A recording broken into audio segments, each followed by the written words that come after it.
Hello. This video you're going to watch. Hi, I'm Ryan, by the way. This video is from March 15th, a while back. I'm getting everything onto the channel and hopefully out into the world. The video is with Michael Küsters and Guy Maslen. Guy Maslen from New Zealand, Michael from Germany. And the context of this video came from a LinkedIn conversation that they were having about the Agile mindset. And I thought it was really interesting, their interplay on LinkedIn, kind of some conflict. And I thought that bringing them into dialogue together would bring that conflict into a place of understanding. I really think it did. So without further ado, here's a riff with Guy Maslen and Michael Küsters.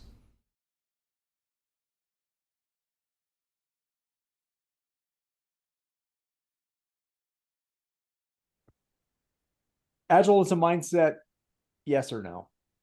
Who cares? Who cares is a good starting point, right?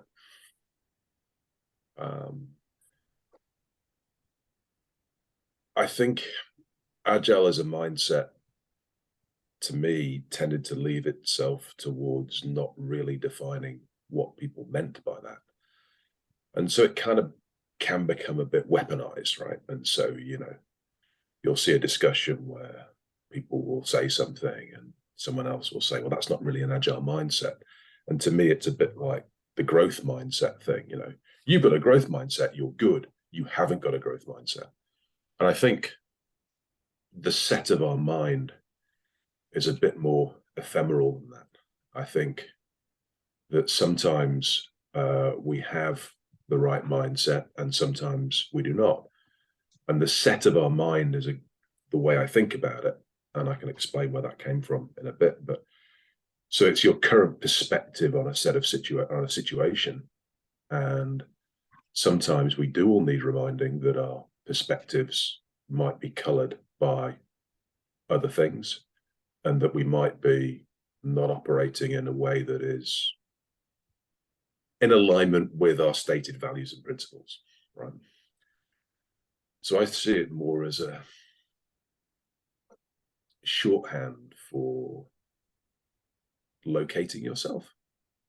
And are you in a constructive, coaching, supportive kind of framework?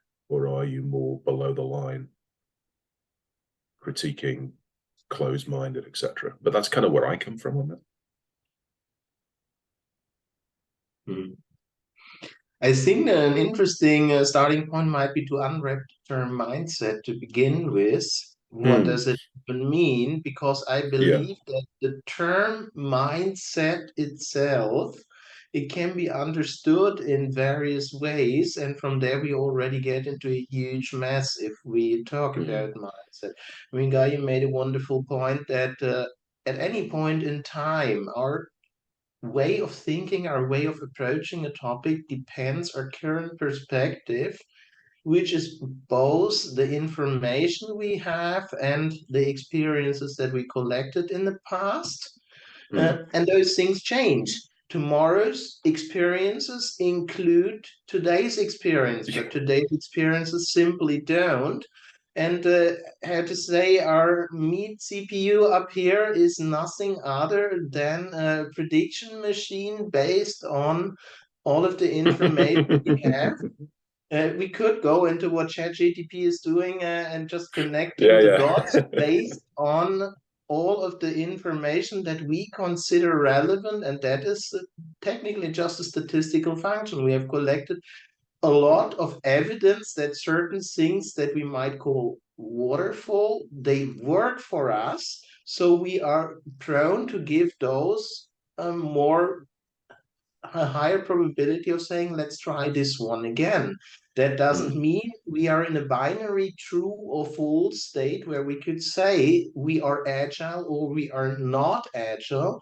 It's even the question of what do we consider to be helpful in the situation. And I mean, when we look at what are we trying to do with an agile approach, is we're trying to maximize our opportunities of succeeding, and we're trying to do less of the stuff that doesn't work.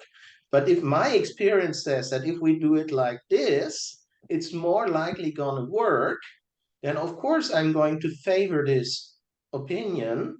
And if somebody else is, but that's not agile, yeah, but I mean, what is agile if it's not about trying to succeed? Yeah, very much so. I think we're almost getting into sort of Schrodinger's agilist there, right? In terms of things being neither right nor wrong, they're just being different models, and which model applies in a given scenario, you have to kind of explore it a bit and collapse the waveform in order to be able to understand whether that's applicable or not. And I also think that what is and what is not agile, to me, is seldom a helpful conversation, right? Some of the stuff I've come in from is more around cognitive function, cognitive theory, and particularly the work, say, of David Rock on SCARF, right? And some of the recent stuff I was reading was suggesting that indeed the subconscious mind, we have dual CPUs essentially, right? One of which is the conscious mind, one of which is the subconscious mind, and both receive the same input and produce an output. The subconscious mind is just faster. And so what happens when our subconscious pattern matching algorithm gets triggered is if it will either say, yes, that's good, or no, that's bad. If it says, no, it's bad, what happens is that our brain actually flips around and starts to pull glucose and oxygen from the cognitive center. So once we get triggered by something that our subconscious tells us is a bad thing, right? We get stupider. Our IQ drops. Our cognitive brain function decreases. Our ability to be able to be open-minded and listen to other people and reflect on an evidential-based way on what they're saying falls away. And so we get these spirals taking place. And that's kind of interesting because often it's threats to our status or threats to our relatedness, the group we say we belong to, are two of the key things that trigger us, right? And so you're not agile, when we associate ourselves with being agilists, automatically triggers that response and automatically kind of lowers our IQ and our ability to have the discussion, which is terribly unhelpful most of the time. Yeah, I would like to add on this one is on the first thing, we get a kind of us and them. We already create a faction as soon as we are saying you're not agile because I'm agile and you are not. So immediately we have a barrier, and that is already very unhelpful to finding positive solutions that work for everybody. And the other thing is that this one creates a kind of a fight or flight situation. I think that is somehow Yeah. also what you hinted at. And the funny part is, I'm the agile coach and I'm telling you, you're not agile. So I'm already in fight mode. But what triggered Yeah. this one? Yeah. So absolutely. I mean, that's the key thing about it, is that it seems to be a very natural part of the human condition to fall into small silos, small groups, and us and them mindset. And I see a lot of our work, if you like, is to try and help people to recognize when they've fallen into that trap and try and persuade them to lift themselves out. I mean, we talk about busting silos within teams, between functional silos, cross-functional silos, whatever they are, but also between IT and the business. We are the business. We're not in some separate ivory tower.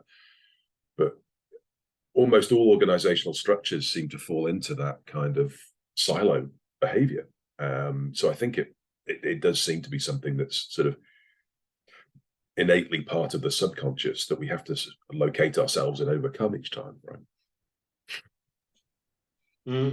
I think if we pick up on this one here, then how to say, if we have this kind of, it's us versus them, business versus IT, we already have the first issue. But when we say within IT now, suddenly we create another silo, and that is the agile versus the non-agile silo. We are not really solving the problem that we are No. supposed to solve. We are creating Mm, another problem. And I see, especially in my coaching work, a lot of the successes that I've had, the people I was working with, they used to have many years of experience in project management, and some of them were traditional line managers, really Tayloristic guys.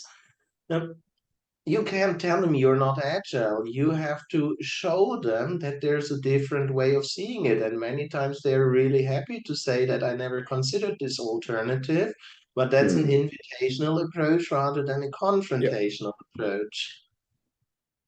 yeah, quite agree. I mean, so from the coaching stuff that I've done and studied as a learning how to be a professional coach, that's mostly about encouraging people to gain a different perspective on a problem that they're up against, right? And so helping them to understand that there are different perspectives and that they have just one is very much part of that coaching experience, if you like. And often what you're doing is simply reflecting back to the person what they've said so they can see their own operating system on the subconscious level, right? And then checking in with them if that's right or not until you can pull the point towards some deeper reflective thinking. And it's that shift from the subconscious triggers, the chat GPT version of us being human, if you like, which I completely agree with, Michael, is a very good analogy and quite scary for we're not as smart as we think we are. But you want them to engage in reflective thinking. And the key point in a coaching conversation is when you ask a question and then there's silence for 45 seconds because they're thinking, right?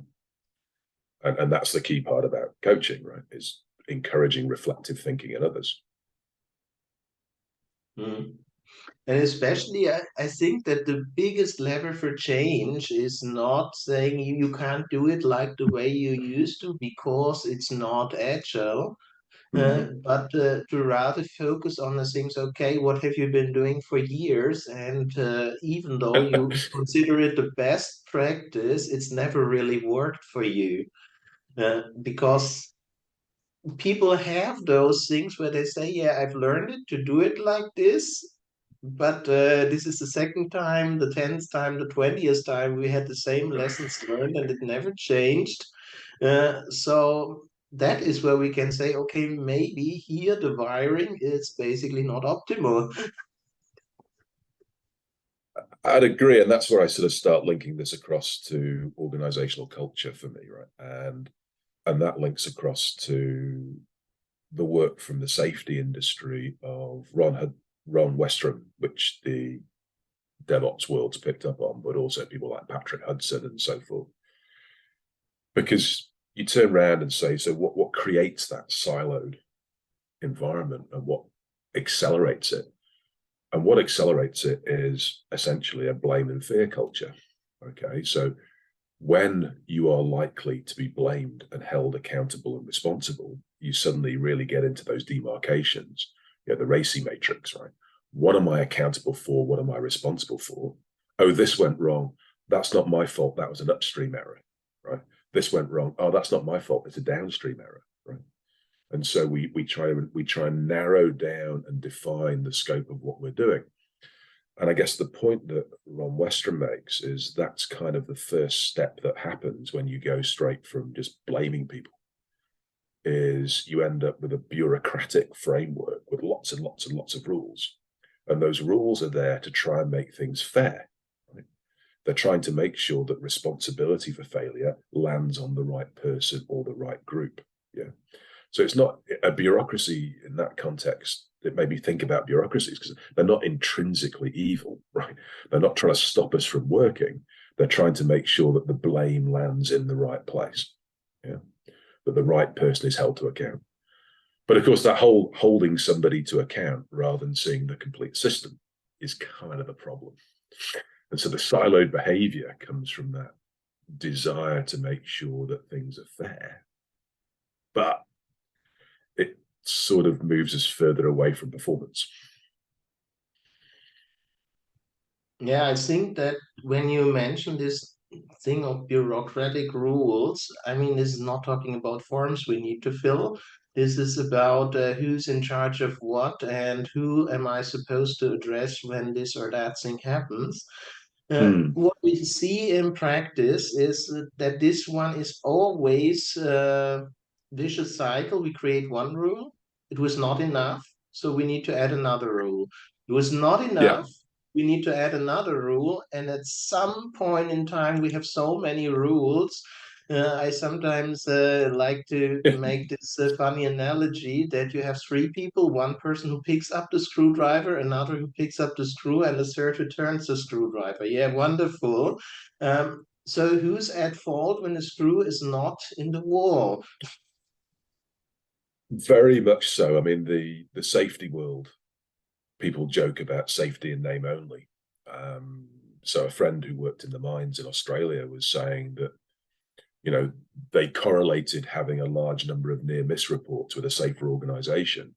And so all of a sudden, every group, every team has a target for the number of near miss reports that you're filing.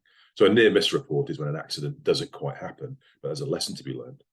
And the net result of that is a bunch of guys sitting around at lunchtime with a stack of forms, filling them in to hit their quota of near miss reports about shoelaces being untied and cables being stretched out across places, right?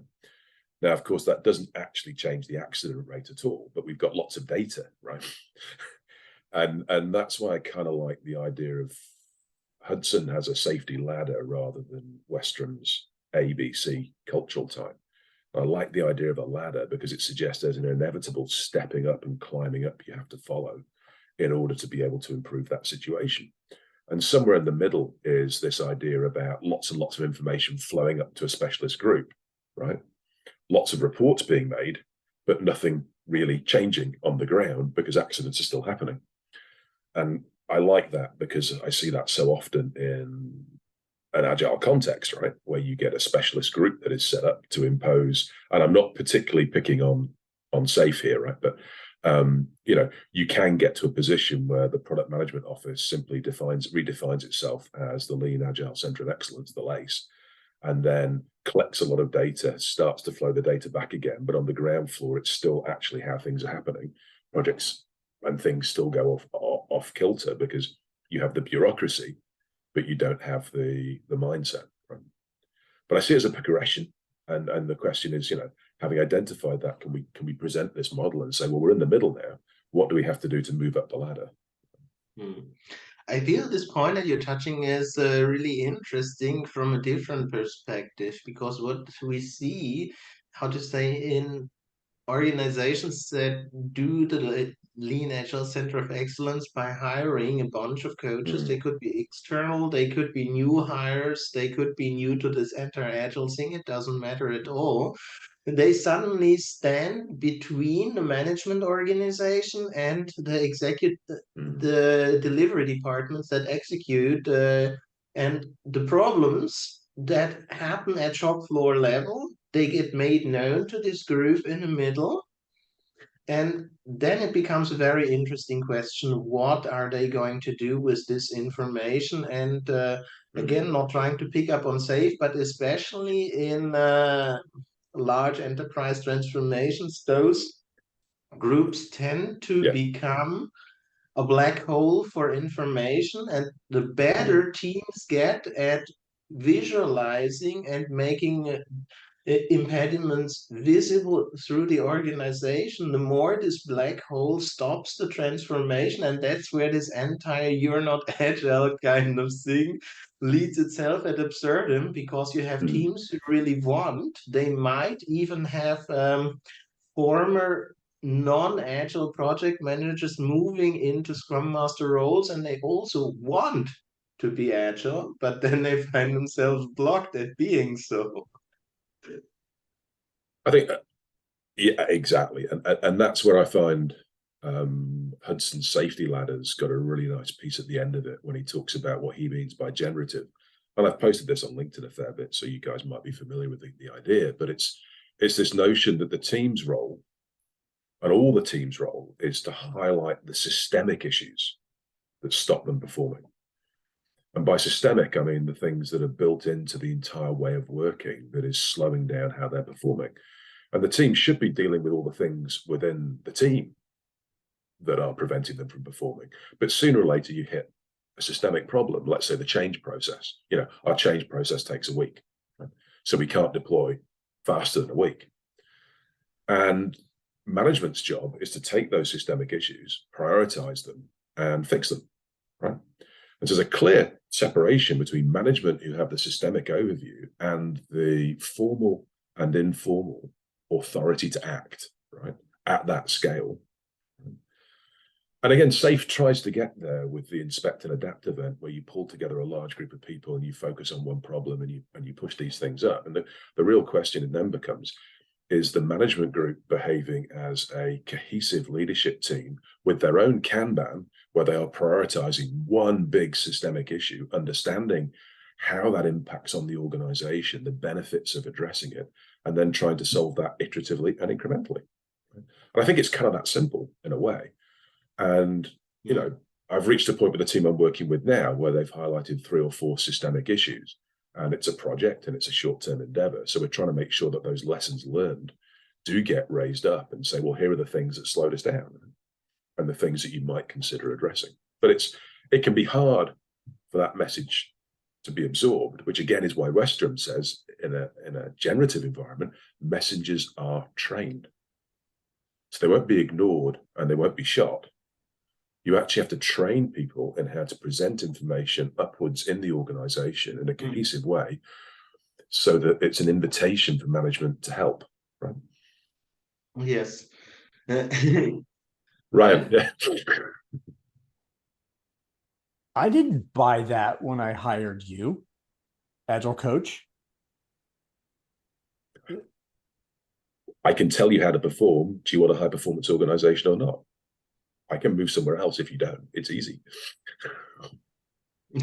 Now, you might not say it that bluntly, right? But at a point, we now have sufficient empirical evidence, and credit to the authors of Accelerate for doing those detailed studies where we can turn around and say, well, this is what performance means. This is what performance looks like. And that's not particularly in an agile or a lean context, right? But this is the kind of culture you have to develop in order to perform. And it's not a different message to the message that Deming put out. And it's not a different message to the message that was put out with the whole learning organization thing. Right? It's the same basic message. It's the same basic message that's come out of management schools and leadership schools for 30 or 40 years. But the idea that the more you try to control performance, the lower the performance will be, can be a complicated challenge, right? This goes all the way back to Taylor. Yeah. Taylor's been perverted, you would have to say. And so Taylorism and Taylor are different. There's elements of Taylor, I think, that are at lower rungs on that ladder, right? But then the context that Taylor was working with is manual labor in an uneducated workforce. Right? And I think one of the studies is in a German iron foundry. Right? This is not knowledge work. These are quite different things, right? Yeah, still one of the key concepts of Taylor, the drivers that were behind his work, is that he wanted every worker to be able to perform at whatever is their personal best.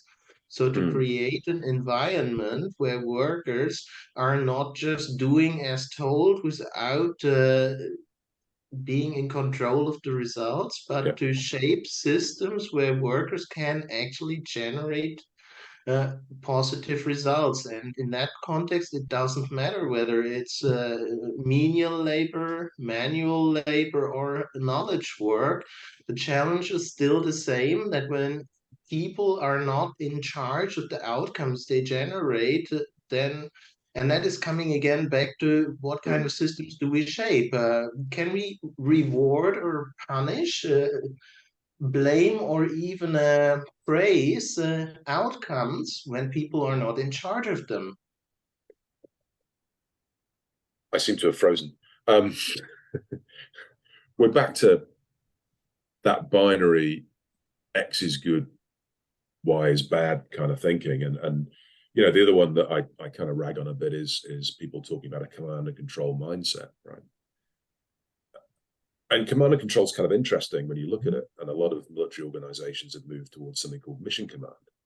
But basically, command and control is just you have the autonomy and authority to act, and you act within that autonomy and authority. And that's okay, right? I mean, a product owner at Microsoft can't suddenly decide that they're going to abandon Microsoft Word because that's boring. And what we're going to develop instead is something else entirely and take the entire team in that direction. So in a large organization, we want alignment, right? And with alignment comes some degree of reduction in our complete freedom and autonomy to act. And so the mission command kind of thing, the command and control kind of thing is really about not reaching down from your leadership position into the how, but just saying the what. So, you know, take that island, right? Sure. I'm not going to tell you how to take the island, but we need that island captured, which goes right down to take that hill, take that bunker, where you don't tell people what to do, you just tell them the intent. And so, you know, you get this idea of commander's intent, right? And you get the idea of, you know, communicating the intent very clearly from whatever level you're at, right? But then leaving the execution of that entirely up to the people within their layer down through the organization. Just this hierarchy bad, command and control bad. But what people are talking about is highly directed micromanagement. And highly directed micromanagement doesn't work in the military, doesn't work anywhere. And so, you know, it's the issuing of orders. Well, at a point where an organization has a direction, has a purpose, and we either align with that purpose or we don't, we shouldn't fight the purpose. We should just leave the organization if that's not what we want to do, you know? Yeah, I find this one pretty interesting because I have to say, regardless of how people think about SAFe, one of the key things at the portfolio level in SAFe was that this is, I always like to explain it, this is the place where we decide whether we're building software or planting tomatoes. Well, we can do both, but you can't have a software team suddenly decide that, okay, it might be nicer to go into farming, because that's just not the business strategy, and that has nothing to do with command and control and agile or what, but we have funding to allocate, we have capacity to manage. And if suddenly we want to bring a product that 10,000 people are working on to the market, and three of them decide, oh, you know what, farming might be much nicer than completing the component we're working on, that's not going to turn out for the revenue for everybody. Well, yeah, sure. Unless tomatoes, the lack of tomatoes becomes an existential threat, in which case it might be useful for the software engineers to get in the field. One of the groups I used to work with developed and operated a distributed sensor network across the entire country for locating geohazards. Okay, so we have earthquake seismometers on mountaintops, right? And the information from that flows through until it eventually reaches the grid, and then it goes to the cloud in the US, and then it comes back from the cloud into applications and into a center where people look at things, right? So when we're to add to that, we've got some really discrete specialized skills, and the guys who pour concrete on mountaintops are not the guys who code in Python, right? Or Go, I think it was actually. And so you do have to form genuine cross-functional teams, but those teams are, you know, there isn't that kind of, you do have those differences of roles, right? And the alignment becomes necessary. So it's that kind of thing of, but no one's going to suddenly turn around, and we don't have the autonomy to suddenly turn around and decide we're going to set up a cell phone network. Right? We've got all the skills. We could set up a cell phone network. We're basically doing the same sort of thing as the cell phone operators do, right? But that's not our remit. Yeah. But that's, so I mean, when I see these things like command and control bad, Taylorism bad, you sort of want to go, well, there are elements of it that are not what we want, right? Taylor was very sure that, you know, management has to tell the workers how to develop their system, right? But at the same time, there are useful things we can pick up on the way, right?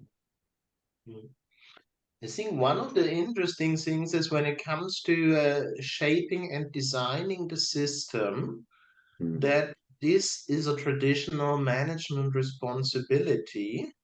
And how to say, when organizations started to get bigger. I know when Taylor was working, we didn't have a multi-million employee enterprise, maybe the government, but not our average company. It was just not that big. So the amount of people who had an overview of the system, they were fewer.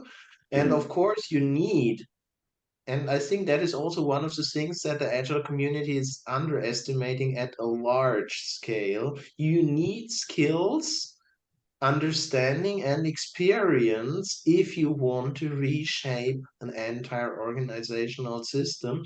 Even if you have all those things, it's still pretty chaotic because there's always something you didn't think of. But to say that, okay, let's just get rid of all of the middle managers and let's do it by ourselves. Eventually, and that's the point I've been making a while ago, by the time we figured out how to do this properly, we, the Agilists, are the middle managers. Congratulations. We've just relabeled and replaced some hats, but we're still doing the same thing. Meet the new boss, same as the old boss, right?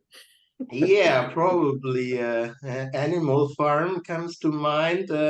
Who knows that we're not going to turn to Napoleon? Yeah. So, what I am thinking in this context is more along the lines, if we want to shape better systems, we should not say middle management again coming to good and bad, but let's see how middle management, how effective they currently are at shaping better systems and how much energy they are currently investing, either knowingly, unknowingly, by choice, or by necessity, into preserving the current system. Yeah, I think there's also the transactional cost of changing that organizational structure becomes very important. And if you're in a highly regulated labor environment, right, which is often the case in Europe, certainly the case where I am in New Zealand, you know, a restructure, right, has a thing in law, right? And you do a restructure in a certain way, and it takes time, effort, and energy, and there's a consultation period, and you identify roles and blah, blah, blah, blah, blah, right? And you know, you don't make people redundant, you make roles redundant, and then people can get to reapply, and there's all sorts of rules around it. And that means that, you know, if you've actually got your organizational architecture wrong, you've got a bit of a problem, right? Because if you've actually set things up with formal authority lines and then have to change them, mostly for the teams, it's a minor disturbance, but for those middle managers, it's a major thing, right? You're basically getting them to reapply for their own jobs again every time you want to inspect and adapt your organizational structure. And so one of the interesting things, I think, is can we design organizational structures that allow the teams, in the sense of who's doing the work, to be fluid enough, right, that if we get it wrong, we can change them without creating uncertainty, fear, and disturbance for those in leadership and management roles, right? And that's possible, right? And I've seen systems where that's been done, but often that kind of impact isn't really sort of understood. That, you know, and also our needs as an organization might change over time. So to hark back to the organization I was working for that had the sensor network, I was only involved with them for about 18 months. But one thing they said to me, the team leader said to me, oh yeah, from time to time, we realize our organizational structure is wrong. And so we all get together and decide what we should do. And so that's very much an organic, the teams decide they need to be restructured, not management. The teams turn to management and say, we need a restructure because this isn't working in the following ways. And management kind of gets a bit despairing about this because HR has to get involved. There's new job titles and a lot of work, right? But it's actually driven from the need that the organization is no longer meeting what the requirements terribly well. So those kind of things are interesting. People have done stuff with, I've not done this myself, but I'm aware of an organization here in New Zealand that's done dynamic reteaming.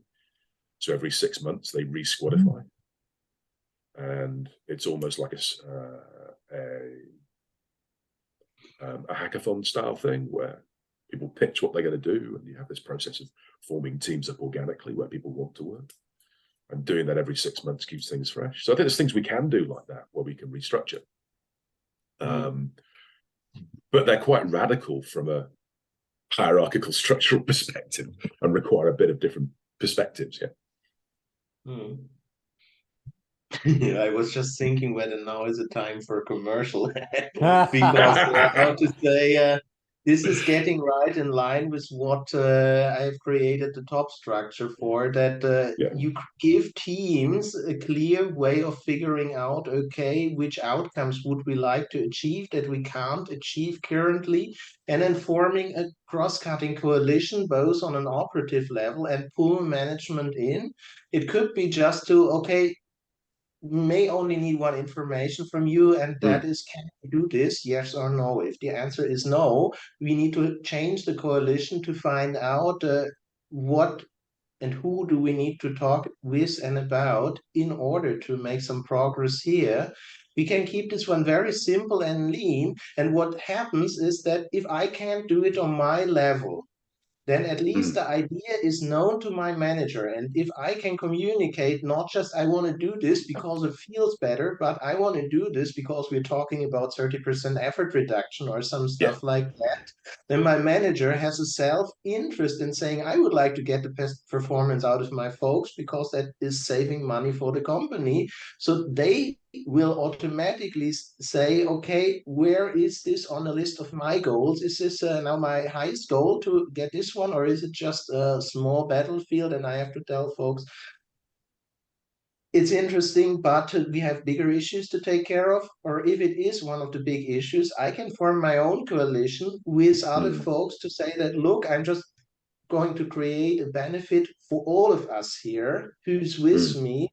And so, how to say, the changes that really matter, they bubble up to the right level, and Yeah. the information of what's in it for me, for the deciding manager, is already there. And it's Yeah. not a static structure, and it doesn't affect the team structure at all because it's problem and solution driven. So I see this problem. I find people around me who say, yeah, we also have this problem. Together we could do something. And that could change for every problem that we see. And this is a very simple approach. And I've done this with SAFE organizations because SAFE gives you the mechanisms up Yeah. until senior management level. You just need to use them, and you need to understand that you need to take it off the, we need 100 people in a room before we can make any kind of decision. It's not necessary. If I see a Mm. problem and I see the value, I can say, let's do something about it. And absolutely. And this is sort of touching on sort of some of the ideas that have come through with, say, team topologies, right? Where you have teams that form and interact in different ways. And, the established wisdom, if you like, is every team must be cross-functional. And team topologies turns around and says, well, no, it's actually okay to have platform teams or complicated subsystem teams or enabling teams and these kind of things that come together in different ways to produce an outcome. And what we're talking about is applying that not just to the things that we produce, but applying that to the system of work itself. And nominally, that's kind of where you hope communities Yes. of practice could take you, is in that direction. But I think two key words you said, Michael, one of which was coalition. Now, again, the political system where you are and where I am tends to produce coalitions.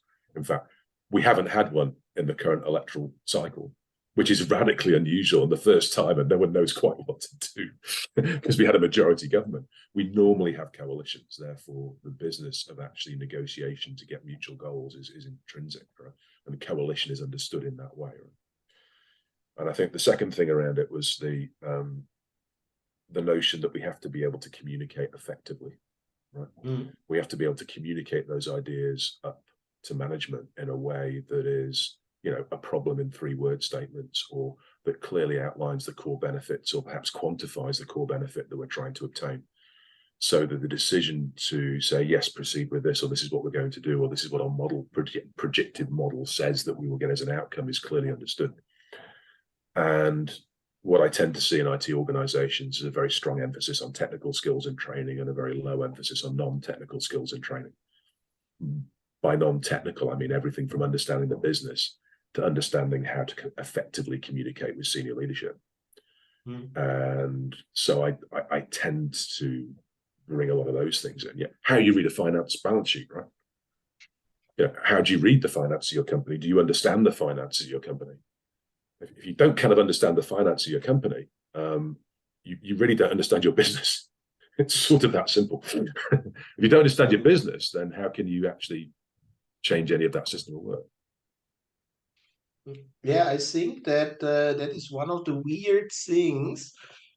I mean, we've had this move towards business agility for the last 5 or 6 years already, Mm. but the weird part is it's always techies like myself, trying to explain people who are not technical how the world works and how to say that is just Mount Stupid on a Dunning-Kruger. We really don't understand what we're talking about.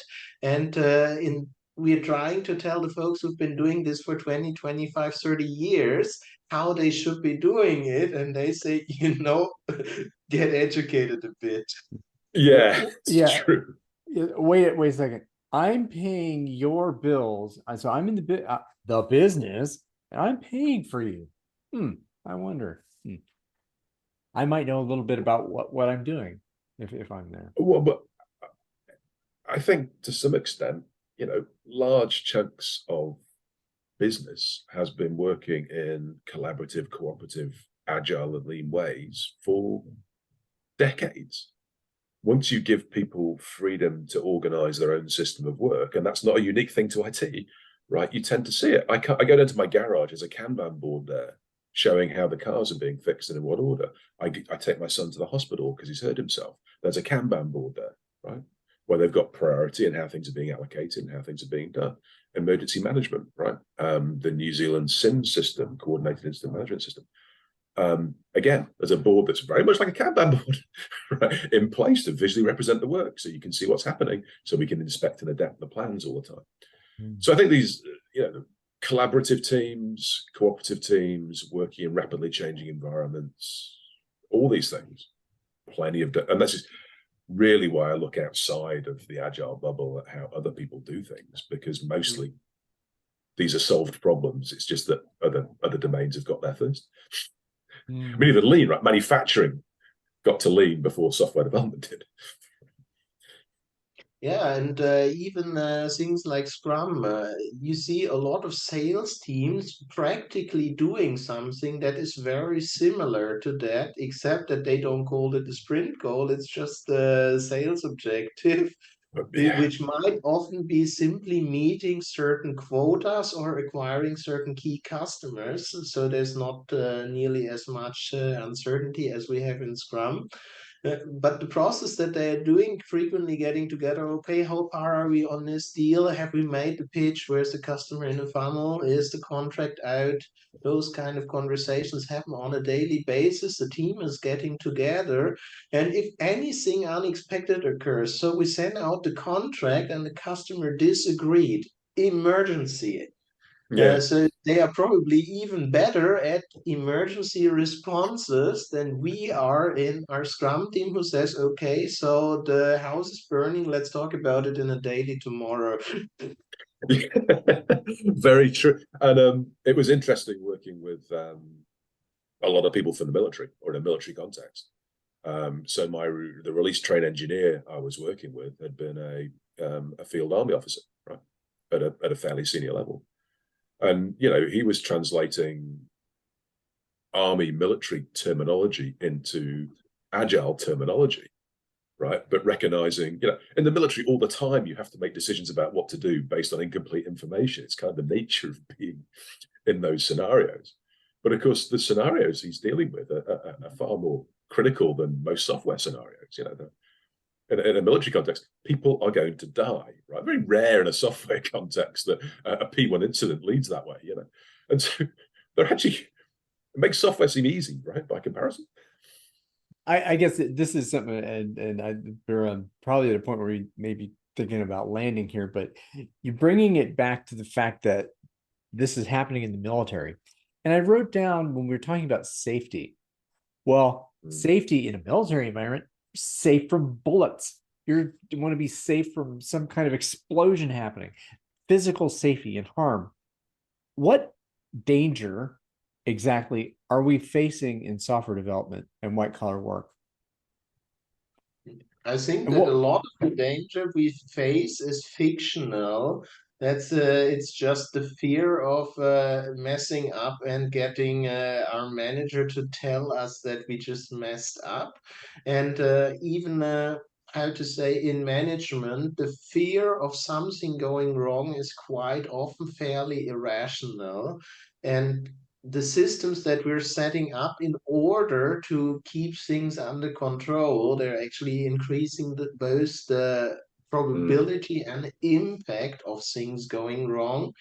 But how to say, sometimes we do have real risk going on. I was one time working with a telco operator, and we had Yeah. a small issue, and we took over 10,000 customers offline within a few seconds before we realized, oops, we were messing with the network elements in a way that we shouldn't. And that could potentially Yeah. cause massive harm. I mean, imagine they want to call 911 and they're offline. You just don't want this kind of situation.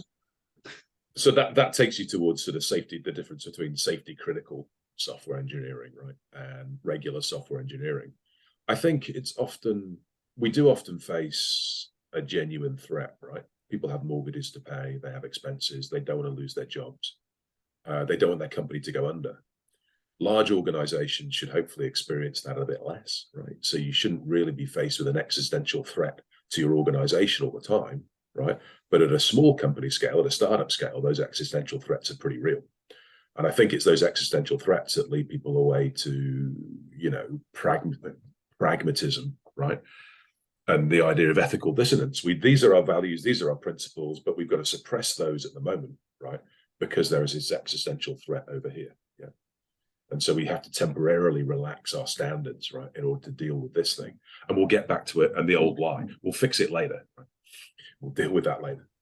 Yeah, And then short-termism is an intrinsic problem, right? I think this one also depends a lot on both. I mean, we talked about the bureaucracy and the separation of responsibilities, and however, who's in charge for whatever could potentially happen? They don't want to be out of a job when they leave the office this afternoon. They would like to still have a job, and we need to respect this kind of fear, because that one is a real fear in some places where they have a bad Right now, sure. value culture. Lots and lots of layoffs, right? Yeah, and I think that there is real fear, right? And it isn't loss of life and limb, but it's loss of status, loss of respect, loss of identity. I have been made redundant, right? In the sense of my hard-won technical skill sets over a 25-year period are no longer valued by a certain aspect of it, which I identified with very strongly, are no longer valued in the marketplace, right? So I can no longer get a job leveraging those skill sets. And that's actually, that loss of identity, loss of self is a powerful thing. And, where there were big waves of redundancies through manufacturing, for example, and entire factories are closed and there is no work, and there's lots of people with identical skill sets who can't find work. These things are genuine and quite palpable fears, particularly as we move into a higher cost of capital environment, right? And back to the idea of managers who know what they know, right? Wanting, when that stress comes along, you tend to double down on what you know, right? And this is the reality of what we are in now. Companies have grown speculatively based on future revenues and future profits, right? Cost of capital goes up. That comes home to roost. They have to do something, and mostly what they're doing is laying folk off, right? At scale.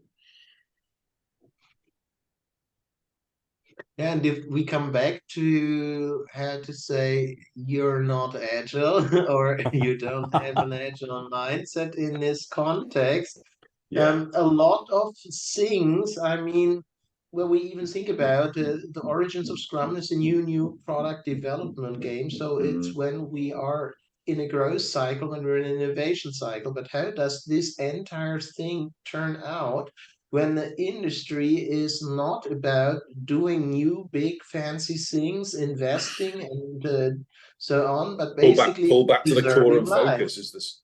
Pull back to the core and focus is the standard response to an economic downturn. You shed all the peripherals. What's your core business? Limit it. And I like Wardley mapping idea that you have the agile explorers, the lean early settlers, and then all out war on Six Sigma kind of cost outsource basis. Simply because the lean model is let's build quality and reduce costs. Right? So the emphasis shifts to, well, let's build quality and reduce cost, right? And away from we will achieve a strategic market advantage through innovation. Nope. We'll achieve a strategic market advantage by doing what we do at the moment less expensively, right? And with fewer defects. And so, you know, that's kind of where I kind of lean towards on that, right? Yeah, I mean, one of the things that I learned over the years, and I've been doing a lot of support, whether it's called an agile transformation, lean, or just process improvement, quality improvements, or whatever. Any change initiative can usually be boiled down to time, quality, budget, and scope. I always like to say it sounds like the iron triangle, but the point is not improving on the iron triangle, but realizing uh, if we don't improve quality, if we're not saving time, if we're not delivering more, and we're not generating extra revenue or reducing cost, then managers will always ask, why bother? They don't care if it's more or less agile. They don't care if it's in line with the agile values or principles. They don't care if it violates the Scrum guide. What they care is it does it on those four key indicators make any difference or not? Indeed. I mean, the benefits I tend to refer to are, let me get this. Does it save time, save money, make money? Does it reduce risk or increase safety? Does it make things more durable so they last longer? Is it comfort or convenience, so reducing waste of motion? Or is there some ego value, prestige value to be gained here? And ego value, prestige value is growing our brand, right? And that's where that speculative investors look to the prestige value for investment. And I find that almost everything that we do, customer facing or management facing, can be boiled down to those kind of seven. And they're not my seven, I got them from somewhere else. And once you start saying which of those seven are we working towards, or which combination of those, then you can quantify it. Well, we want to reduce cost by 5%, 10%, 20%. And then you've got a room full of smart people. So leverage those smart people that you hired and help them towards whatever that outcome is that you're looking for. And it's always better to do that iteratively and incrementally, because by the time you realize that, you know, you're close to the iceberg, it's often too late to turn the Titanic, right? And what we're seeing is late reactions from companies, right? The speculative growth spiral on too much money chasing too few skilled people, and a lack of a focus on bottom line outcomes. You know, is our market share increasing? Is our net profit increasing? You look at the companies that are in that space, and you know, they're the ones who are having to lay off lots of folk, right? They grew speculatively, so they have to change very rapidly.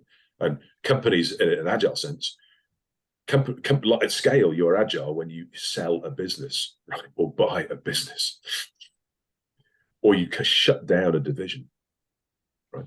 And that's harsh, right? But it's true. Existential threat. We're going to close that business down. Yeah, actually, that is a good concept to say that if we are in an economic crisis and we are able to quickly and easily shut down non-profitable segments, that is on the one hand a practical demonstration of our ability to adapt, which is what agility ultimately is. And it also allows us, how to say, he who runs away lives to run another day. If we don't run away from this threat, then it's everybody's job at stake. And I think that that is one of the things that aren't properly understood by many people who are currently affected by those layoffs, especially in the agile space. That on the one hand, yeah, if I get laid off, it's terrible, especially if I didn't do anything wrong based on how my role is defined. But if I wouldn't get laid off, then maybe it would hit my entire team. So if I really think from a team perspective, I should be laid off so that the rest of the team can be protected. I think that was something that Netflix was doing, where you should be making your own role redundant and then saying my role is now redundant, I should go. Netflix of the sort of $1 billion club is interesting because they are one of the ones who've made a consistent net profit over the last 10 years. But to talk to one of your points there, Michael, about making a profit, we should probably get out of the business when our profits are declining and before we actually start losing money. And so, is it profitable? Well, is the market share decreasing? Are the trends decreasing? Do we think we're going to reach a tipping point where we will start losing money? We should probably start changing direction then, not wait until we've made a loss before we start changing direction. That's what it means about what are the leading economic indicators we need to pay attention to, right? And what do those mean for our business? So about 18 months ago, I was saying, if your current agile team's not focused on cost and reducing your cost of operations, then maybe you want to think about that, right? Because, the way things were shaping, cost of capital was going up, so our costs are going to become important. And the companies, the teams that are held on, will be the ones that can turn around and say, we reduced our cloud costs by 15% this year or whatever, right? Because they're the ones who can clearly demonstrate how they create value in that context. And that comes back to understanding the money in your organization, because the money actually matters quite a lot. I want to pause here, as we've been going for a while, and I think there's another thing that there's a assumption underneath all of this that success and performance of a business and an organization means increasing profit for shareholder benefit into infinity. And what if that was leading us in the crazy morass that we are already careening into? And why does that have to be what success and performance mean? What if it didn't? I mean, there is a very simple business reality. Either you make at least as much money as you're spending, or you're going to be out of business sooner or later. And we face self-induced economic turns on our products that we can compensate by re-innovating our products and bringing new products to the market, which is just making sure that the financial event doesn't drain. And the other thing is we get hit by market shocks, which could mean an early demise to our revenue streams. And how to say, for me, myself, my own business is a lifestyle business. It's not about infinite growth. It's not about trying to go for the first $1 billion. It's just about paying the bills. And I'm very happy if it works out to get to that level. But if I face an economic decline, then for me, it's the question shutting down my business and maybe moving out because I can't pay the mortgage anymore. So, how to say, that is something we need to deal with, and that is an inescapable reality. I also agree, Ryan, that how to say, it's not infinite. There is not the option that all companies can infinitely grow, because in the end we would still come back to the question, who's buying it? I'd say two things there, that we've seen what happens when you've got completely deregulated capitalism and it's basically Standard Oil, right? Which gets sufficiently large that the government breaks it up. Jürgen's book, The Prize, is very, very good about that if you want a read around Standard Oil. And I think the other thing is that New Zealand typically has a very, very large number of small, medium-sized enterprises. By small, medium-sized enterprises, they mean less than 20 people here. And these are lifestyle businesses that people don't see any value in growing because they like the life they have in New Zealand. They like how that operates between the work-life balance. So they don't grow them. My builder is one. He's got no desire to be a massive building firm. If you hear knocking, he's doing renovations on my house at the moment. But he has his company. He likes operating it, and he likes what he has outside of that. A psychologist here, Nigel Latta, did a whole TV program about why we don't have any mega corporations that come out of New Zealand and what are the barriers. And he pointed to the ones that have been successful, like rocket labs, right? So they're 3D printing rocket engines and launching rockets with carbon fiber shells from New Zealand, right? A Kiwi guy's doing this.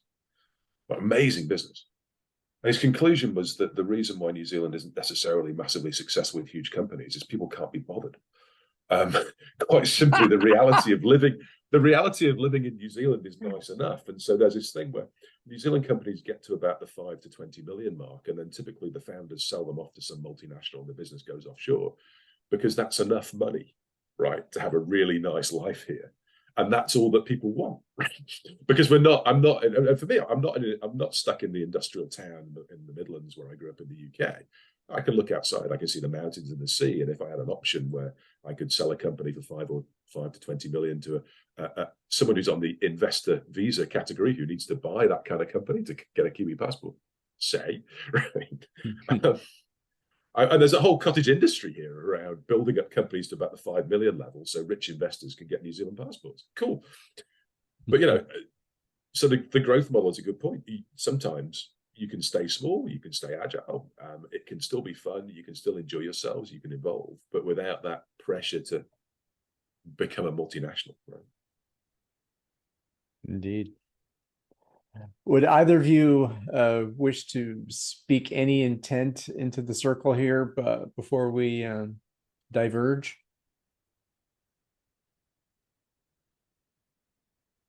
Michael's going to cough a little bit first. So. I could give you my favorite John Lennon story, which sort of ties into all this. Please. So John Lennon claims to have, whether this is true or not, right? John Lennon claims that when he was young, he asked his mum about life, and she said the most important thing in life is to be happy. When he was at school, he was asked to write down, as you often do in careers type classes, what he wanted to be in the future, and he wrote down happy. And the teacher told him he hadn't understood the assignment, and he replied, "You haven't understood life," which I think is kind of ties in with this thing about fear and all the rest of it, right? Is if we're not actually happy, right, is what we're doing the thing we should be doing. What the hell is an agile mindset for anyway? Yes, and that is somehow the perfect way to wrap this one up. Do we want to be agile or do we want to be happy? What is subordinate and what is primary goal for ourselves? Oh my gosh. Yeah. So I think we now have a frame, have a little title for this here. Do you want to be agile or do you want to be happy? Choose one. Gentlemen, this has been a delight. I'm going to press stop and we can cool down. And it's been the way. It's been the most wonderful dance, and I've enjoyed dancing with you as my dancing partners through this conversation. It's been fantastic. It's been really enjoyable. Thank you.